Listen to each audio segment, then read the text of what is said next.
Salut à tous, j'espère que vous allez bien. La Liga revient à grands pas les amis et on va voir si tout le monde est prêt. Est-ce que l'équipe est prête? Est-ce que le coach est prêt? Est-ce que les supporters aussi sont prêts? On va voir ça ensemble, c'est parti.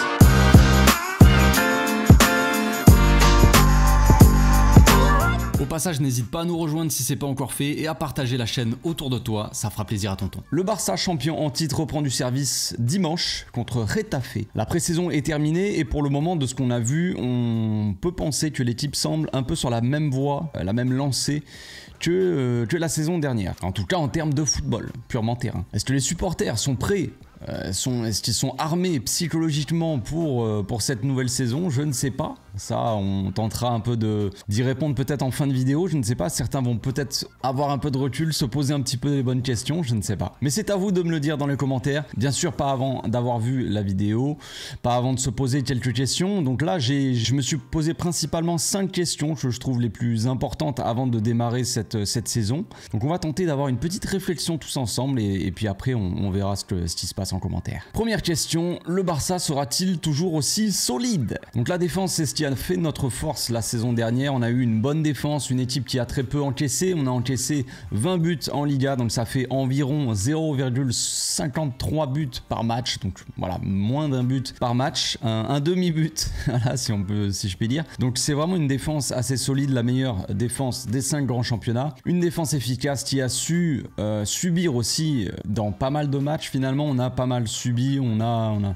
pas forcément eu tout le temps la maîtrise des matchs et pourtant même quand le Barça semblait un peu moins bien, un peu plus en galère, on arrivait quand même à être solide, ce qui fait que quand même on a une grosse différence avec le Barça des dernières années, on va dire. Le Barça début 2010, des années Guardiola, tout ça, et puis ensuite aussi après, c'était un Barça qui avait beaucoup de maîtrise dans le jeu, qui arrivait à vraiment bien défendre avec le ballon. Donc c'est un peu ce qu'on a vu cette saison, la saison dernière aussi, mais un peu moins quand même, un peu moins de maîtrise. On n'a plus Xavi, on n'a plus Iniesta au milieu, forcément on n'a pas les mêmes joueurs, donc c'est compliqué de reproduire un peu les mêmes schémas, forcément. Mais on a une équipe qui a un peu plus subi et malgré ça a quand même réussi à très peu encaisser. Donc ça c'est forcément une bonne chose de savoir faire ça en tout cas. Maintenant, est-ce qu'on sera toujours aussi efficace défensivement? Je ne sais pas, je ne sais pas. De ce qu'on a vu en pré-saison dans les matchs amicaux, alors ce ne sont que des matchs amicaux, c'est pas forcément hyper encourageant. Soit on a encaissé 7 buts si je ne me trompe pas en 4 matchs, plus précisément 7 buts en 2 matchs finalement. Dans le premier match, 5 buts contre Arsenal quand même, et après 2 buts contre Tottenham. On n'a pas encaissé contre le Milan, pas encaissé contre le Real Madrid, des équipes assez faibles, des petites équipes. Non, je plaisante. Donc on est assez irrégulier, j'ai envie de dire. Assez irrégulier, un peu comme finalement la saison dernière. Mais surtout ce qu'on voit avant tout dans cette pré-saison, c'est qu'on a des défenseurs, encore une fois, qui sont fragiles. Christensen qui n'a pas attendu la fin de la pré-saison pour se blesser. Est-ce qu'il est absent pendant longtemps? Je ne pense pas que ça soit une très grave blessure en soi. Mais voilà, encore une fois, il est blessé. Inigo Martinez, qui vient d'arriver, est blessé déjà, mais ça on le savait déjà, qui revenait d'une longue blessure. Et puis Araujo qui a 2 doigts de se blesser à chaque match. Alors à chaque fois qu'il sort en prévention au cas où, ne vous inquiétez pas, il sera bien là dans le prochain match, il n'est pas blessé. Ouais, mais si à chaque match c'est ça va être difficile de tenir toute la saison. Donc on a une défense assez fragile, des Araujo, des Christensen, Inigo Martinez qui est aussi un peu une interrogation. Le seul qui est vraiment solide dans cette défense, c'est Koundé. Koundé qui est toujours un petit peu critiqué. Moi-même, vous le savez, pour ceux qui me suivent depuis un bon bout de temps, Koundé, de base, je suis pas forcément un très grand fan. J'étais pas pour une arrivée de Koundé en soi, je préférais un autre joueur, Lisandro Martinez. Mais ce n'est pas grave en soi. Maintenant que Koundé est là, je trouve qu'il a fait une très bonne première saison, qu'il est très performant, qu'il est assez bon malgré son poste, qu'il soit baladé à droite et dans l'axe. Il est plutôt bon et je pense qu'il va le prouver. Donc certains supporters veulent que Koundé il parte et tout ça. Autant vendre Koundé comme si c'était le joueur à vendre alors que c'est le seul qui se blesse pas finalement, c'est le seul qui est le plus régulier dans la saison, pas logique. Donc quand on regarde un peu les renforts du Barça côté défense, on voit quand même qu'on a signé donc Inigo Martinez qui normalement est un joueur assez agressif, assez costaud on va dire. Maintenant, est-ce qu'il va être tranquille avec les blessures? Ça on l'espère forcément. Ensuite au milieu de terrain, on a quand même signé Oriol Romeu et Gundogan. Donc Gundogan, les deux vont apporter à l'équipe mais pas forcément de la même façon. Évidemment, Gundogan va apporter cette maîtrise, ce contrôle du ballon et de pouvoir, comme je l'ai dit tout à l'heure, défendre aussi avec le ballon. Oriol Romeu lui va apporter un peu les muscles muscle. Busquets c'est parti, Romeu c'est pas du tout le même profil. On gagne en muscle, on perd un peu en cerveau. Mais vraiment voilà, on a ce côté solide. Oriol Romeu qui, avant même d'arriver, a été déjà critiqué tout ça et qui est en train de faire fermer des bouches concrètement hein, à tout le monde et qui montre que tu vas forcément apporter quelque chose à cette équipe. Et dans un premier temps, quand on le voit sur le terrain, qui fait sa loi, j'ai envie de dire, on se dit, je pense qu'il va faire du bien à cette équipe défensivement. Deuxième question, le Barça sera-t-il au rendez-vous enfin en Europe? On ne demande pas la victoire finale, on ne demande pas de soulever la coupe, ramener la coupe à la maison, tout ça, on n'a pas prévu de chanson, très bien, mais on demande quand même d'arrêter d'être ridicule, évidemment, on demande de passer les poules. Cette demande-là, vous allez me dire, imaginez un gars qui se réveille du coma. Il a fait 10 ans de coma, il est parti en 2012-2013 dans le coma, il se réveille là, il a quitté, il y avait Guardiola, il revient, il y a Xavi, il se dit « Oh !» incroyable. Et il se dit, attends, pourquoi il dit que ça serait bien qu'on sorte des poules de Ligue des Champions? Qu'est-ce qui s'est passé entre temps? Bah ouais, il s'en est passé des choses. Il s'en est passé plein de choses. Donc c'est assez ridicule comme ça, forcément au premier abord, mais quand on voit que 2 saisons d'affilée, on sort même pas des poules en fait, on sort de la Ligue des Champions direct, on peut se poser des questions, forcément. Et il va falloir quand même remédier à tout ça dès cette saison. La saison dernière, le premier objectif était de gagner la Liga, de retrouver les sommets déjà dans notre propre championnat. Maintenant, la priorité, les objectifs sont un peu différents. On peut élargir un petit peu les objectifs et se dire que oui, il faut essayer de garder cette Liga, mais à côté, il faudra aussi être performant en Europe. Ça ne suffit plus la Liga. On n'arrivait pas à gagner la Liga, on l'a retrouvée. C'est parfait. Moi, je suis très content. On a la Liga, c'est cool. Maintenant, il faut aller chercher plus, toujours plus. On va pas se contenter de ça. La Liga, c'est bon, on a gagné la Liga la saison dernière. On peut repartir sur 15 ans. Non, calmons-nous. Il va falloir mettre plus cette fois-ci et que les joueurs soient un peu plus au niveau et que le coach aussi, évidemment. Donc la question qu'on peut se poser, c'est est-ce que Xavi est prêt, on va dire, à relever ce défi? Est-ce que l'équipe aussi ne va plus avoir, on va dire, ce blocage psychologique? On a l'impression que l'équipe a une sorte de blocage psychologique en Europe. Dès qu'il y a un peu des doutes, tout ça, l'équipe elle commence à sombrer. Ce n'est pas normal. Alors évidemment, avant on avait les anciens, les fameux gars qui étaient là pendant toutes les humiliations. Alors il y a toujours Roberto, mais c'est pas comme si Roberto était vraiment titulaire. Il y a peut-être Ter Stegen aussi, je n'en sais rien, mais Ter Stegen a retrouvé quand même un niveau assez bon. Donc plus de Piqué, plus de Busquets, plus de Jordi Alba. Ces trois-là ont disparu. Place à une nouvelle mentalité, du sang neuf, tu vois, un peu de fraîcheur psychologique aussi. Des mecs qui n'ont pas connu trop d'humiliation, des mecs comme Gundogan, tu vois, qui connaissent autre chose, même Lewandowski. Donc on va voir cette saison si on a encore un petit peu ce blocage, mais j'espère pas. La saison dernière en Ligue des Champions, vous le savez très bien, Xavi il avait démarré, on va dire la saison, en tout cas le début de saison et puis la Ligue des Champions avec 3 attaquants, une équipe assez offensive. On avait un manque, on va dire, d'équilibre. On se faisait ouvrir sur les contre-attaques, on avait une équipe qui était déséquilibrée, offensivement, défensivement, tu vois. Et il a remédié à ça après l'élimination finalement de la Ligue des Champions en cours de saison, et on a vu que ça a équilibré l'équipe avec un milieu à 4 évidemment, Gavi qui était en faux ailier, tout ça, et on a vu une équipe un peu plus équilibrée, qui avait un peu plus de maîtrise de balle, mais qui se faisait moins ouvrir sur le contre-attaque et qui s'en sortait un peu plus finalement. Donc est-ce que le milieu à 4 est une bonne idée? Eh bien c'est la prochaine question, hein. Troisième question, milieu à 4 ou à 3? C'est la question qui tue. Je sais que pour la plupart, la question elle est vite répondue. Vous voulez 3 attaquants tous, on le sait très bien.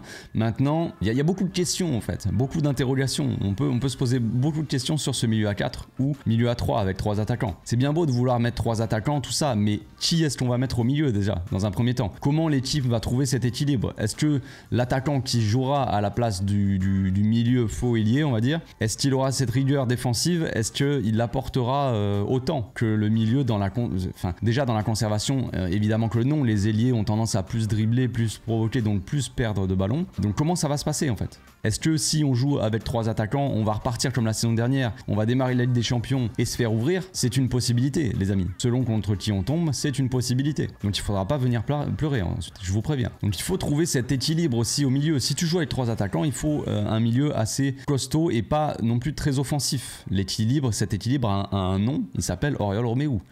Déjà, tout simplement. Parce que moi, ça me fait assez doucement rire, j'ai envie de dire, quand je vois que certains veulent jouer avec une attaque avec 3 attaquants et donc un milieu à 3 avec Frenkie en 6. s'il vous plaît. Et devant lui, donc, Gundogan et Pedri. Alors c'est bien beau ce milieu, mais qui défend dans l'histoire? Frenkie qui dézone et qui part et qui est très libre. Alors c'est bien quand Frenkie a besoin de liberté, on l'a déjà dit, exprime-toi mon gamin. Pars en courant dans les vertes vallées, prairies, ce que tu veux. Pars un peu partout, fous un peu le bordel dans l'équipe adverse. Mais le problème c'est qui derrière défend. Quand il y a un double pivot avec Oriol Romeu, ça marche. T'as un mec qui est là aussi pour rester en place et défendre. Un vrai milieu défensif. S'il n'y en a pas dans l'équipe, qui va défendre? Eh oui, on va avoir Pedri qui va faire des grandes courses de 70 mètres, qui va redescendre tout et qui va faire des allers-retours, qui va être complètement cramé dès le début de saison. Non, même un Frenkie qui va être complètement cramé parce qu'il va monter, il va vouloir attaquer, défendre, mais ça va tenir combien de temps tout ça? Et oui, c'est ça le problème les gars. Alors oui, on veut Ansu Fati, oui, on veut Abdé, oui, il y en a qui veulent même Lamine Yamal titulaire, il a 12 ans et demi, mais pourquoi pas? On verra en cours de saison ça, on ne parle pas d'âge, mais bref. En tout cas, vous voyez ce que je veux dire. Il va y avoir au bout d'un moment un petit problème d'équilibre dans cette équipe si on joue avec 3 attaquants et 3 milieux qui sont quand même plus offensifs que défensifs. Déjà, il faudra voir en termes d'animation, si on joue avec un vrai ailier gauche, comparé à la saison dernière, est-ce que Baldé va autant monter dans son couloir? Je ne pense pas. Si on joue avec un Abdé, même en Ansu Fati, alors oui, il faudra que le latéral il vienne combiner sur son côté, mais il sera pas obligé de monter, ça sera pas lui l'ailier pur, tu vois. Là, Baldé concrètement dans l'animation, c'est lui l'ailier, c'est à lui d'aller percuter, c'est à lui d'aller attaquer dans le couloir. Là, ça sera pas forcément le cas. Donc au milieu, comme je l'ai dit tout à l'heure, on a changé. Busquets est parti, Romeu est arrivé. Romeu apporte plus de muscles, Busquets apportait plus de cerveau. On perd un peu aussi en placement de joueurs, tout ça, parce que Busquets non seulement avait la science du placement aussi, était assez bon là-dedans, en récupération aussi, en intelligence de jeu évidemment, mais aussi pour voir le placement de ses copains sur le terrain et les replacer. Qui va le faire maintenant? Ça va être Gundogan, je pense, concrètement. Il a déjà commencé un petit peu à le faire. Même Pedri est capable de le faire, il n'y a pas de problème avec ça. Romeu aussi, on l'a vu, même s'il n'a pas la science du jeu de Busquets, on l'a vu, qui me donnait un peu des indications à ses coéquipiers. Il y a beaucoup de communication dans ce milieu de terrain, donc ça c'est une bonne nouvelle, forcément. Maintenant, dans ce milieu-là, qui tu veux mettre? Si on joue avec un milieu à 3, qui on met? Qui on enlève surtout? Parce que comme je l'ai dit, si on joue avec un milieu à 3, il faut que le milieu défensif ça soit Romeu. Pour moi c'est clairement le cas. Maintenant, qui est-ce que t'enlèves derrière? Est-ce qu'il faut enlever Pedri? Non. Est-ce qu'il faut enlever Frenkie? Est-ce qu'il faut enlever Gundogan? C'est la grande question. Donc de qui on peut se passer? Donc pour moi la réponse est toute trouvée, hein. Il faut jouer avec un milieu à 4. Encore une fois. Maintenant, ça ne veut pas dire que il faut absolument mettre tout le temps la même équipe, tout ça, jouer avec 4 milieux tout le temps. Non, on peut faire tourner et contre des plus petites équipes où on sera peut-être moins en danger, on peut très bien mettre assez souvent, régulièrement, une équipe avec 3 attaquants, une équipe plus offensive, peu importe. Ça, ce n'est pas un problème. Mais dans les gros matchs d'Europe, on l'a vu la saison dernière, rappelez-vous, les amis, c'est quand on a joué avec un milieu à 3, Busquets, Gavi, Pedri ou même Frenkie, Pedri, tout ça, et une attaque Rafinha, Lewandowski, Dembélé, on s'est fait ouvrir et on s'est fait éliminer. 4e question maintenant, Pedri va-t-il enfin devenir celui qu'il doit être? On le sait tous, Pedri il a un talent hors norme, hors du commun, j'ai envie de dire. Pour moi il peut le dépasser, même peut-être ses idoles, Xavi, Iniesta, il peut faire une aussi grande carrière, voire une meilleure carrière que je ne sais pas, on verra avec le temps évidemment. Mais déjà à son âge, il montre des choses qui ne sont pas normales. À son âge, Xavi et Iniesta n'étaient pas des joueurs fondamentaux du Barça. Et pourtant Pedri l'est. Alors peut-être qu'il l'a été, il est devenu parce que la situation du Barça est telle qu'elle est. Peut-être que si, forcément, dans la même époque que Pedri, tu avais Xavi et Iniesta au milieu, sûrement le Pedri aurait pas été titulaire, on est sûrement d'accord. Il serait parti vers d'autres horizons, à 20 ans en tout cas. Mais en attendant, Pedri, là, pour moi, il est fondamental à cette équipe. C'est ce qu'on a vu la saison dernière. Maintenant, le problème d'avoir un joueur aussi fondamental, c'est que tu as besoin de lui sur le terrain. Tu as besoin de lui beaucoup trop souvent parce que ton équipe est trop dépendante de lui. Et derrière, tu le crames. Et quand tu crames un joueur, il se blesse. Et qu'est-ce qui se passe? Il n'est plus là pour aider ses camarades dans les moments importants de la saison. Et ça, c'est compliqué. Donc c'est pas c'est plus ce qu'on veut voir avec Pedri. On veut voir un Pedri un peu mieux géré aussi de la part du staff. On veut voir un Pedri qui se gère aussi lui aussi, qui arrête de faire peut-être trop d'efforts sur le terrain parce qu'on voit des fois Pedri fait des grandes courses, tout ça. C'est pas non plus, imaginez, c'est comme si Lewandowski en attaque, il redescendait juste en défense pour défendre. Des fois, il faut faire les efforts. Je dis pas, évidemment, faut faire les efforts, mais faut faire les efforts intelligemment. Dans le jeu, concrètement sur le terrain, Pedri il lui manque pas grand chose pour devenir encore plus fort, on va dire. Il a énormément de talent, il a pas beaucoup de points faibles, et ses points faibles, on va dire, on peut dire que c'est les buts, être un peu plus décisif, parce qu'il fait beaucoup de passes, les mecs sont pas foutus de marquer sur ses passes, certes, mais il doit aussi un peu plus être décisif à la frappe, être un peu plus décisif, un peu plus offensif, peser un peu plus sur les défenses, tu vois, à l'entrée de la surface, être plus dangereux aussi. Tenter, il a déjà marqué des buts, on se souvient tous du but contre Séville où il met des feintes de frappe dans tous les sens et après il met une belle frappe ras de terre et tout ça. Des buts pas de la saison dernière mais de la saison d'avant, on s'en souvient tous. Maintenant il faut qu'il soit un peu plus régulier là-dedans, qu'il soit un peu plus performant. Xavi lui a donné des objectifs à atteindre, une dizaine de buts à marquer, tu vois, dans la saison, une quinzaine de buts, un truc comme ça. Il faut qu'il essaie d'aller chercher ses objectifs, mais pour ça, il va falloir mieux gérer les joueurs et éviter que le joueur se blesse et qu'il soit absent la moitié de la saison. Ça serait quand même une bonne chose déjà. Mais déjà avec l'arrivée de Gundogan aussi dans ce milieu de terrain, j'ai hâte de voir un peu cette connexion déjà, et le fait que Gundogan va aussi énormément apprendre à Pedri ce côté un peu décisif. Gundogan, on l'a vu avec City il n'y a pas si longtemps que ça, il y a 2 ans peut-être, 2 saisons ou 3 ou 4, je sais plus exactement quelle saison, mais il était meilleur buteur de City le type, alors qu'il est milieu de terrain. Donc il n'avait pas mis énormément de buts, il n'avait pas mis 40 buts, mais il était quand même meilleur buteur en championnat. Donc là, on attend un Gundogan qui va peut-être apporter un peu plus de conseils aussi à Pedri dans ce domaine. Et puis on a hâte de voir cette connexion-là. C'est peut-être une des choses les plus intéressantes qu'on aura à suivre cette saison, ou en tout cas en ce début de saison, c'est la connexion Pedri-Gundogan. J'ai hâte de voir ça. Dernière et 5e question de la vidéo, est-ce que Xavi a retenu les leçons? C'est la question de cette nouvelle saison pour moi. Est-ce que Xavi a retenu les leçons en termes de gestion d'effectifs? Clairement pour moi le gros point faible de Xavi la saison dernière, on vient de parler de Pedri et ses nombres de matchs, tu vois, le fait qu'il soit fondamental, qu'il se joue à tous les matchs et qu'il soit cramé et ensuite qu'il se blesse. C'est pareil avec beaucoup de joueurs, soit on a des joueurs qui sont très performants et beaucoup trop importants dans l'équipe, on les fait beaucoup jouer et puis après ils commencent à s'essouffler, on arrive en fin de saison, on arrive dans un moment crucial pour les qualifications en Europe, pour les coupes, pour le championnat, tu vois, dans la dernière ligne droite de la saison, et les joueurs commencent à être fatigués, tout ça. Et ouais, ils sont fatigués parce qu'on les a trop utilisés, tout ça. Donc soit on a des joueurs trop performants qu'on utilise trop et qui soit se blessent, soit sont moins performants, soit on a des joueurs qui sont pas forcément au niveau, qui sont pas intégrés assez rapidement à l'équipe pour justement essayer d'élever un peu leur niveau et apporter quelque chose, soit on a des joueurs qui sont un peu entre les deux, tu vois. On a des jeunes joueurs aussi qui sont peut-être encore trop jeunes pour jouer, mais qui doivent avoir aussi des minutes pour se développer. C'est compliqué tout ça. La gestion d'effectifs, c'est une des choses les plus délicates, on va dire, pour un coach, parce que évidemment quand un coach a des idées, la tactique, les choses comme ça, c'est bien, les beaux discours sur le terrain avec les joueurs, les motiver, mais derrière il faut savoir motiver des joueurs qui ont perdu leur motivation. Des mecs comme Garcia, des mecs comme Ferran qui ont tendance à, souvent, de ce qu'on a vu, en début de saison, généralement ils sont pas mauvais. Garcia, là, la pré-saison qu'il est en train de faire, elle est bonne, Ferran Torres aussi. La saison dernière, rappelez-vous, tout le monde crache sur Garcia, il a rien à foutre au club, ok certes, si vous voulez, mais Garcia, la saison dernière, en début de saison, il est très bon.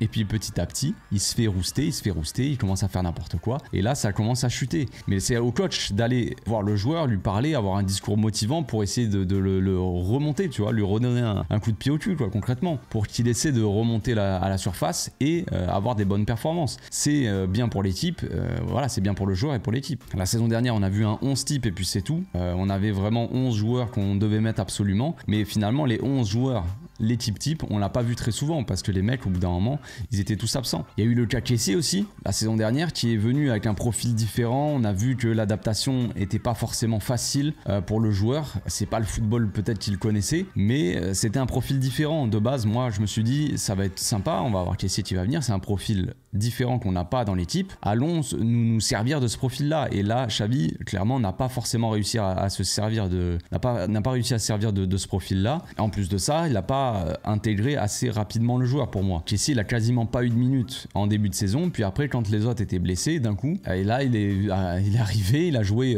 beaucoup de matchs finalement. Le nombre de matchs qu'il a joué, c'était surtout en deuxième partie de saison, là où il enchaînait les matchs parce que les mecs étaient blessés. Et ouais, on se retrouve avec un milieu Sergi Roberto, Kessie, Gavi, et je ne sais qui, et Sergio Busquets, parce que les mecs derrière sont blessés, tout ça, et on se retrouve à jouer avec des gars qui sont pas forcément titulaires dans l'équipe, qui n'ont pas forcément été intégrés au début, qui n'ont pas eu le temps de s'intégrer au jeu, tout ça, surtout pour les nouveaux. Et c'est pas bon de faire ça non plus. Je dis pas que Kessie aurait dû être titulaire indiscutable, pour moi ça devait pas être le cas la saison dernière, mais de le faire un peu plus jouer, de lui faire prendre des minutes petit à petit, l'intégrer comme ça. Puis c'est pareil, Pablo Torre aussi. Pablo Torre avoir quelques minutes en fin de match par-ci par-là. Parce que Pedri, là-dedans, tu vois, tu le fais jouer, tu le fais pas sortir. Après, il se blesse. Si t'avais fait rentrer un peu plus Pablo Torre, peut-être, si t'avais intégré un peu plus tôt Kessié aussi, peut-être que Pedri se serait pas blessé. Et peut-être qu'en Ligue des Champions ou en fin de saison, au lieu de devoir mettre Kessié dans certains matchs, ou Sergio Roberto au milieu ou quoi que ce soit, eh ben t'aurais eu tes joueurs titulaires disponibles, tu vois. C'est pareil pour Dembélé, c'est pareil pour tout le monde en fait. Tous les joueurs, pour la défense aussi. La défense en Ligue des Champions. Quand on s'est retrouvé contre l'Inter avec une charnière centrale, Piqué Garcia ou Piqué Marcos Alonso, je sais plus, c'est compliqué. Eh ben oui, ça devient tout de suite un peu plus compliqué. Donc il faut savoir gérer les joueurs comme ça, c'est très délicat pour un coach, c'est très difficile. Mais c'est aussi ce qui montre que le coach peut coacher au haut niveau tout simplement, c'est aussi, ça passe par la gestion de l'effectif. Il se passe des choses à l'entraînement, il se passe des choses dans les vestiaires, pour le cas Pablo Torre, où on sait pas vraiment ce qui se passe, peut-être que le joueur montre pas forcément assez de motivation, tout ça. Peu importe, nous ce qu'on veut c'est quand même qu'il apporte à l'équipe, soit intégré à l'équipe. On s'en fout que le gars il soit, je sais que pour un coach c'est pas, tu vas pas récompenser tes joueurs s'ils ont un mauvais comportement, mais après derrière toi tu te punis tout seul en fait. Tu punis le joueur, ouais il a pas été au niveau, il a pas montré assez de motivation, tu vas pas le faire jouer, et après tu te retrouves avec Pedri blessé et en fin de saison t'es là, tu dois composer et bricoler, tu vois, et c'est pas le but non plus, donc tu te mets une balle dans le pied. Donc pour éviter ce genre de choses en Ligue des Champions, pour éviter de se retrouver avec une charnière centrale par exemple Garcia Alonso en Ligue des Champions parce que les mecs seront blessés, Christensen, Araujo ou qui sais-je encore seront blessés, pour éviter de se retrouver comme ça, il faudra aussi mettre des mecs remplaçants, faire un peu plus tourner dans ce début de saison. Donc là c'est là que j'interviens aussi et que je vous fais passer un message les amis, pour ceux qui sont encore devant la vidéo, vous supporters qui ont tendance à critiquer les choix du coach, pourquoi il a encore mis Alonso, pourquoi il a mis Garcia, cette fraude, il a rien à foutre là, dégage de mon club, tu sais, ce genre de truc que je trouve moi assez lunaire, parce que s'il se retrouve en face du joueur, il fermerait sa bouche juste et il demanderait une photo. Mais bon, pourquoi demander ça et ensuite après se dire Xavi il a pas fait tourner, et maintenant les joueurs sont blessés, c'est n'importe quoi. Il va falloir quand même accepter aussi qu'en ce début de saison contre certaines équipes, Xavi il met un mec comme Garcia titulaire en défense, qui met un mec comme Ferran Torres en attaque, qui mettre un mec comme Sergio Roberto ou Marcos Alonso sur le terrain. Et oui, il va falloir mettre des joueurs comme ça qui sont indésirables pour les supporters, qui sont des joueurs de rotation, des joueurs qui sont beaucoup moins bons, des joueurs qui peuvent avoir des performances dégueulasses de temps en temps, mais il faut les mettre en fait. J'ai le même discours que la saison dernière les amis, en début de saison j'ai dit il faudra compter sur tous les joueurs de l'effectif pour éviter des blessures, pour éviter que on se retrouve à un moment dans la saison qui est crucial et qu'on se retrouve sans nos joueurs qui sont les plus importants et les plus décisifs sur le terrain. Tout simplement, c'est pas très compliqué. Et pour ça, il faut accepter de temps en temps que le coach il mette des joueurs comme ça sur le terrain, c'est tout. Derrière aussi, on a vu qu'il y a des jeunes qui frappent à la porte. On a parlé du cas Pablo Torre. Donc là, il y a le cas, on va dire, Lamine Yamal évidemment et Fermin Lopez qui ont fait une pré-saison plutôt bonne, principalement les deux. Les autres jeunes de la B n'ont pas forcément brillé ou ne se sont pas forcément montrés plus que ça, n'ont pas eu la chance de se montrer en tout cas. Donc surtout ce qu'on a vu c'est Fermin Lopez qui a joué quand même pas mal de minutes et Lamine Yamal aussi surtout qui a fait grosse impression évidemment contre Tottenham. Donc maintenant on sait que ces joueurs-là ils vont être intégrés à la rotation dans l'équipe première. Il faut pas que ça fasse le même cas que Alarcon par exemple aussi, qu'on a tous oublié, qui a joué quelques minutes par-ci par-là. Bon après il s'est blessé tout ça, mais qui n'était plus convoqué avec la B, plus convoqué avec les équipes de jeunes, parce qu'il était tout le temps convoqué avec la A, mais derrière il ne jouait quasiment jamais avec la A en fait. Donc les jeunes aussi, il va falloir les intégrer à l'équipe première, dans la dynamique de l'équipe première, mais aussi les jeunes ils ont besoin de jouer, il faut qu'ils se développent. C'est là aussi que le coach montre qu'il est un grand coach, on va dire, dans sa gestion de l'effectif, c'est aussi de faire grandir les jeunes, de leur donner leur chance. Évidemment Xavi a déjà donné sa chance à énormément de jeunes, malgré ce que tout le monde peut en dire. Je crois qu'il faut regarder un peu les matchs pour le savoir, mais vraiment il a donné sa chance à beaucoup de jeunes. Maintenant il faut que ces jeunes se développent, et pour qu'ils se développent il faut qu'ils jouent. C'est bien beau de faire venir Lamine Yamal ou Fermin Lopez pendant la saison, mais il va falloir qu'ils aient quelques minutes, sinon ça ne sert à rien évidemment. Donc j'attends beaucoup de Xavi dans ce domaine, et j'espère qu'il montrera qu'il est au niveau et qu'il retiendra les leçons de la saison passée, comme tout supporter d'ailleurs aussi. Voilà, je pense que j'ai fait le tour les amis, on se retrouve demain pour une nouvelle vidéo. D'ici là, portez-vous bien, passez une très bonne journée, ciao.